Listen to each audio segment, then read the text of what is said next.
Yeah, we can see your slides. Yeah, Yeah. Am I please go audible? ahead. You are audible. Please go ahead. Okay. Good evening. Thank you, Professor Karta and Professor Hari Krishnan, for inviting me for this talk. Today, I'll be talking very generally on how to identify genetic susceptibility for heart failure.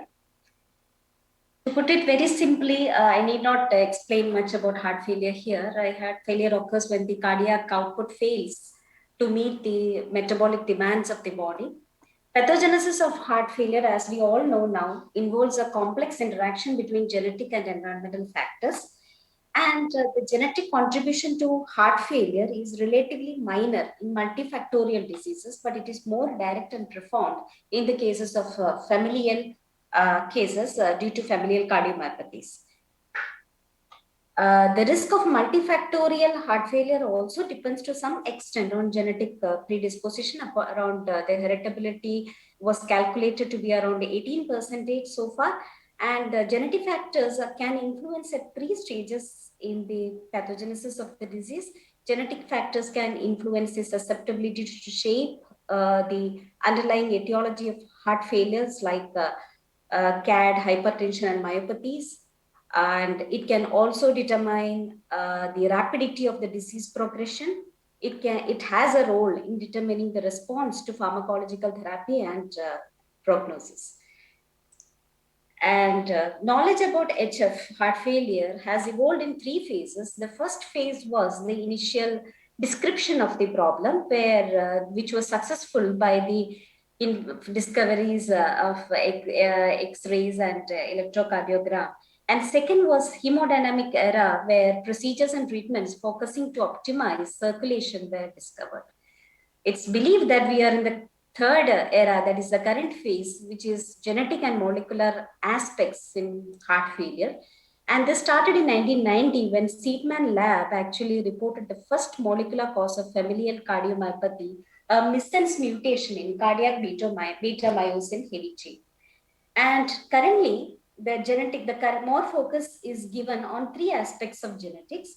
They are genetic screening by candidate gene approach, which is a hypothesis driven approach where we sequence genes related to non-pathophysiological pathways, and the next generation sequencing, which is a hypothesis free exploratory technique.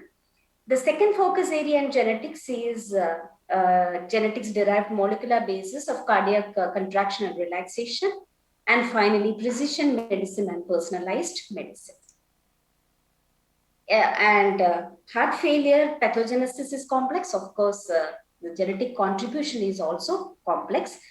And about 90% of the variations or the genetic variations in heart failure is due to single base changes, which are also called as single nucleotide polymorphisms or SNPs.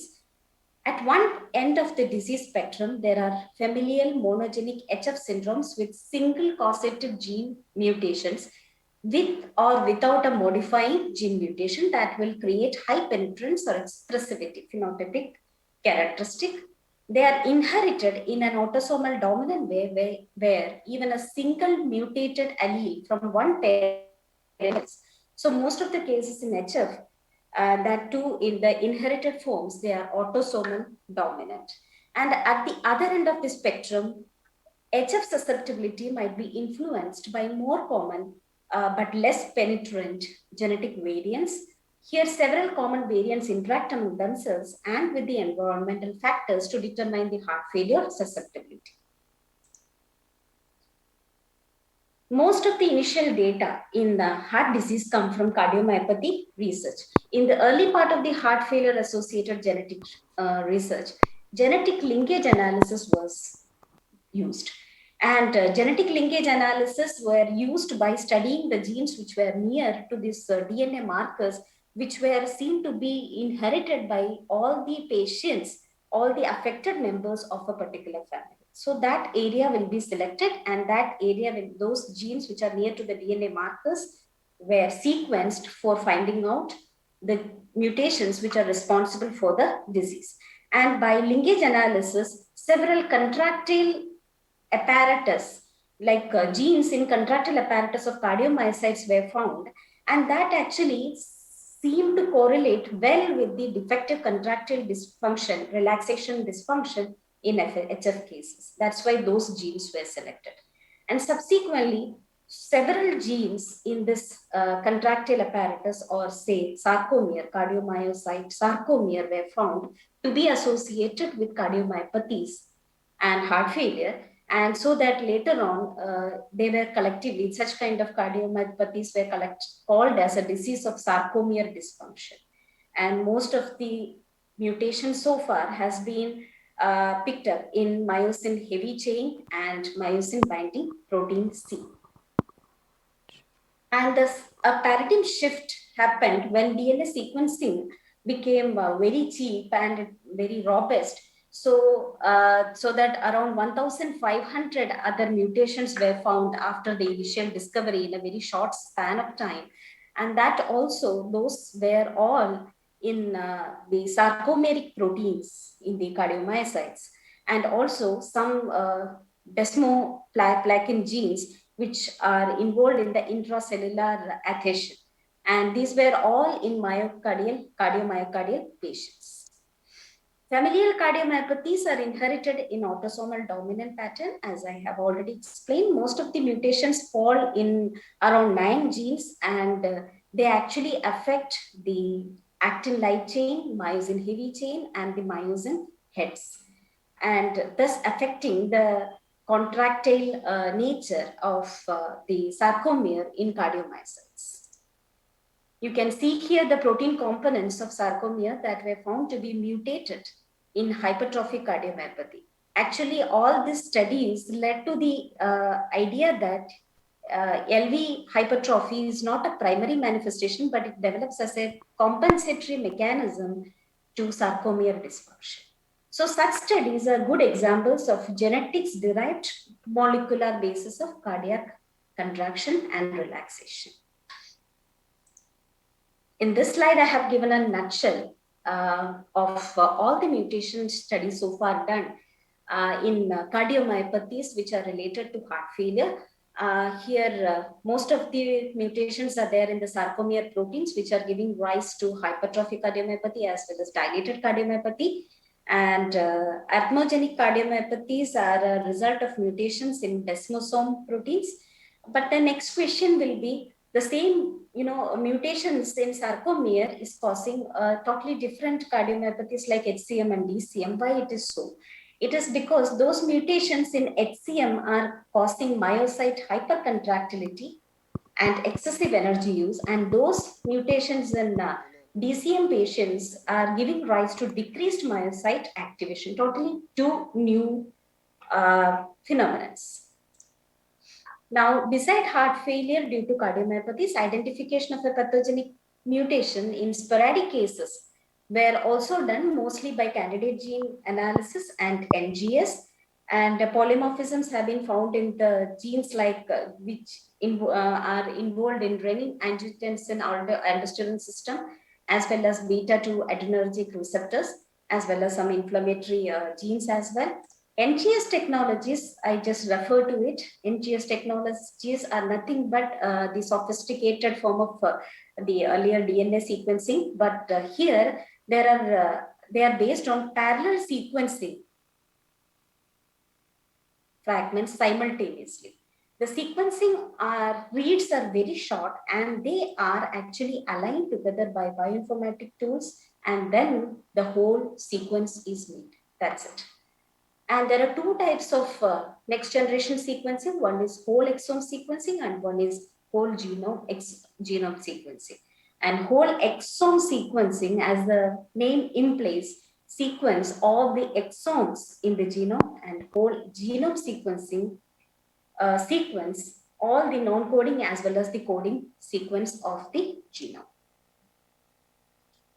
But here we should remember that most often there will be common variants in the patients as well as rare variants. And most of the rare variants which are associated with the disease were found to be in the protein coding exons so far. And of course, common variants are also important, and most of the common variants were found to be associated with the non-coding promoter 5' UTR and 3' UTR of the sequence. So if these rare variants are more important in the disease, people go for whole exome sequencing rather than whole genome sequencing. And using this NGS technique, there are several polymorphisms which were found, and the major one being titin. And this is very important. This polymorphism, if it is present, the patient will surely have dilated cardiomyopathy, inherited dilated cardiomyopathy. And it is seen in sporadic cases also. And the last one is targeted sequencing. Targeted sequencing means it's just that utilizing, this SNP panels. There are these SNP panels which are available to study a group of selected genes. The group of selected polymorphisms in selected genes, which are already known to be associated with the disease, will be labeled on a panel. And this panel will be used for the analysis of the patient DNA. So this is more easier to do the analysis, everything, but only the point is this is restricted to the non-genes and does not help in the identification of novel polymorphisms or any mutations. So just to sum up here, these approaches and the study types for the investigation of a genetic susceptibility, I have summarized here. Both hypothesis-driven and hypothesis-independent activities are possible. It depends on our question. And once, even if it is dependent, hypothesis dependent or independent, we need to validate those results by candidate gene analysis. And this talk won't be complete if I don't talk about the use of genetic polymorphisms in pharmacogenetics of HF. Actually, pharmacogenetics of HF is not that developed like as of statins and warfarins, but still some studies are being done. You can see here, there are some polymorphisms being studied with connected to adrenergic and RAS, renin-angiotensin pathway, and these steps where the drugs are working. The presence of certain polymorphisms, actually sometimes it may block the, or it may reduce the action of drug, or it may sometimes increase the action of drug, or it make the patient receptive to the drug. It can be both. It can be receptive or antagonizing. So this polymorphisms, for example, here, the patients who are carrying this beta-1 adrenergic receptor polymorphism have less inotropy and reduced sensitivity to beta blocker. So that is a known factor. Another example is here, ACE, angiotensin converting enzyme gene. Here there is a insertion or a deletion. In patients who are having this deletion, which is around 287 base pair size, if that deletion is there, the patient becomes less responsive to ACE inhibitors. So their dosage should be adjusted accordingly. But all these factors are known in small populations, but we don't know the pharmacogenetic variability between interpopulation as well as large cohorts. So to conclude, even if we have all the large collaborative efforts and refined techniques, the point is the question remains regarding the potential to incorporate genomics into the individual management of patients and also the applicability between the populations. Thank you.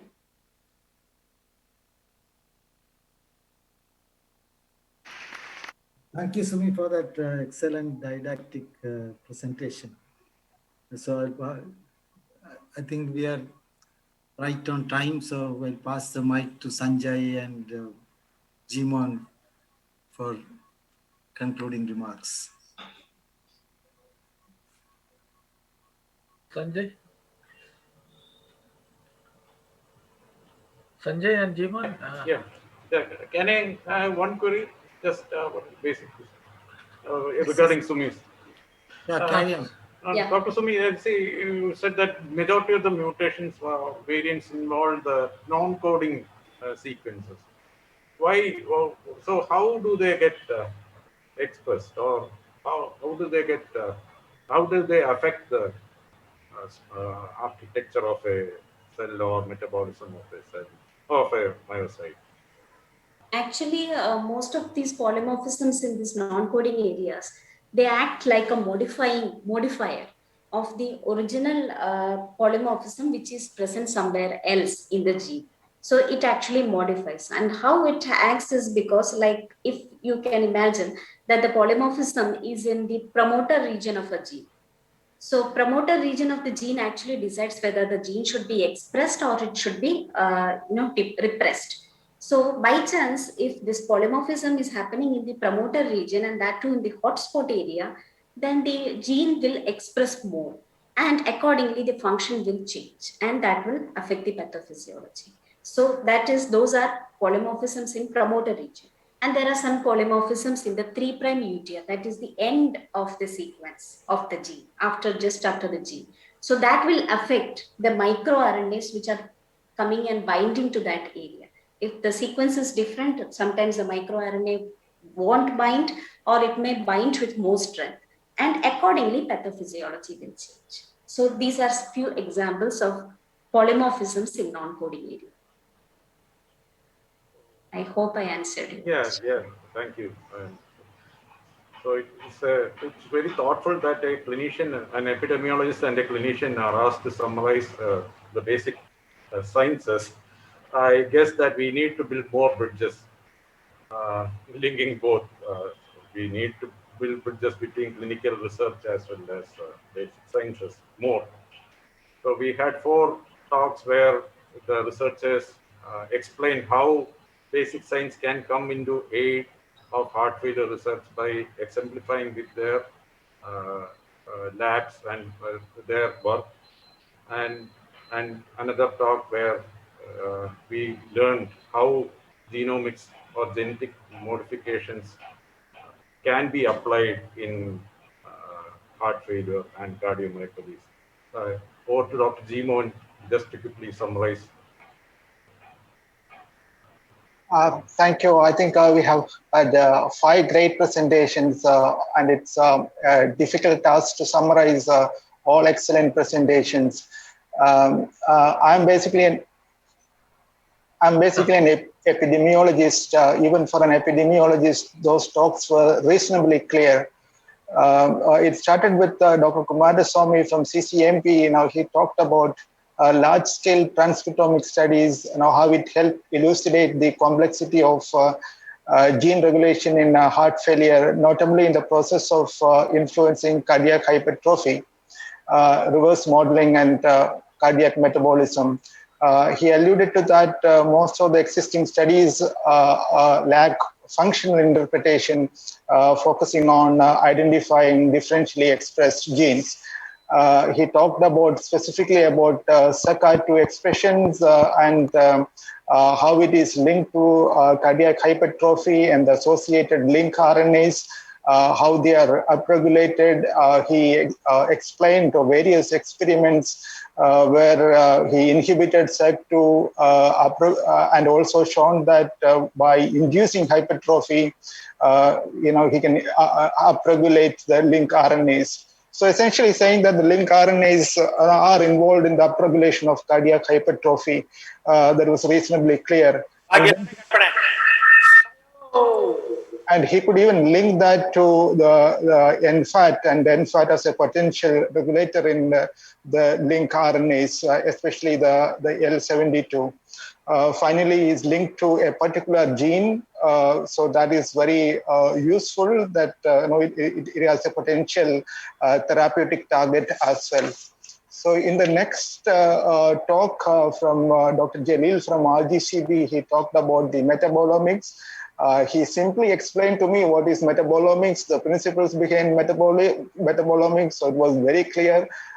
So he alluded to that it is a study of small organic molecules and biological pathways with advancement in, and with latest advancement in technology, especially with the mass spectrometry, how we can identify these metabolic targets.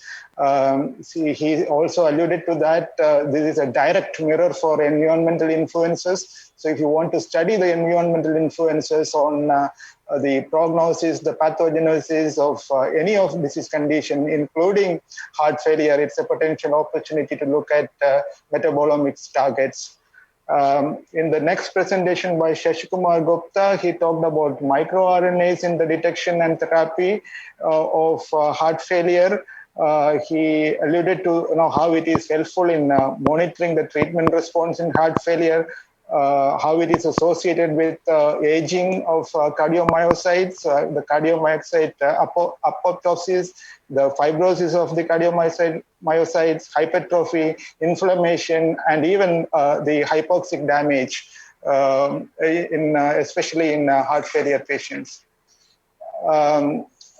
In the talk by Ravi Sundareshan, he talked about sirtuins as key components of diverse physiological process and how it is associated with the cardiovascular disease conditions, how the NAD-dependent deacetylase, which is sirtuins, which are now how it is related with autophagy and how it acts as sensors and effectors of nutrient depletion, especially in times of starving, and how sirtuins will act as energy rheostats.